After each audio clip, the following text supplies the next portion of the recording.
Okay guys, so Dad accidentally spilled some coffee on this keyboard, and we accidentally enabled sticky keys. So what I'm gonna do is clean this thing, and I want to make a point to you. I want to say that you can wash this keyboard, you can completely soak it in water, and it'll still work. And oops, I just popped off a key. And if it doesn't, well then, yeah, that's pretty bad on my part, but if it does, that's great. So let's go in there and get her done. So one thing I want to note before we start, I did remove the batteries out of this keyboard. As you can see, you do not want power running through this because that polarized water will hit those circuit boards and make them short out and it'll be bad. Let's clean it. So the first thing I'm gonna do is put some Dawn on it. Get all the keys nice and dawned up. Rub it all around. Oh yeah. Oh no, I spilled the dishwashing liquid into my keyboard. What do I do now? Put some more on there. There you go. Now I would take all the keys out and, try to take the circuit board out and make sure everything is safe, but I did that the last time. And guess what? The keyboard was broken after that, so I'm not gonna do that this time. Let's just get some on the back to make sure it's still nice and shiny.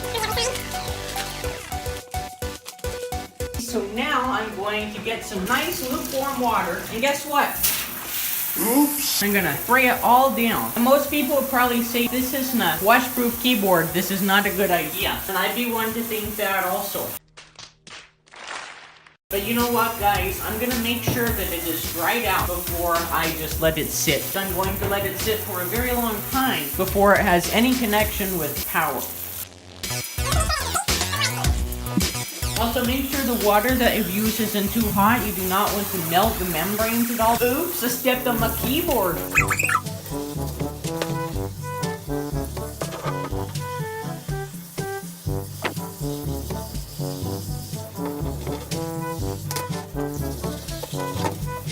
So there you go, I think that is pretty well rinsed out. Now it's time to move to the next stage of this job. I'm also first going to try to get as much water as I can out of it right now. I just gotta shake it out. Now let the drying commence. The next thing I'm going to do is dry it out, and I want to make sure that it is dry before I plug it in, and I also want to make sure that it is dry before I let it sit, because I do not want anything inside here to corrode. So just like with the water, I want to make sure that this is not set to too high of setting. I'm going to make sure it's on cool, so I'm going to turn it up to high and let it go. Oh yeah, it's surprising how much water I was able to get out of this thing.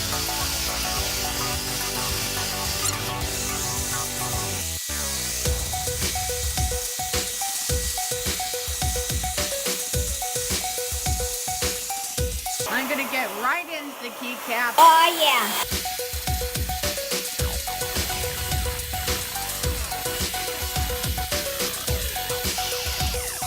I'm just gonna go back on.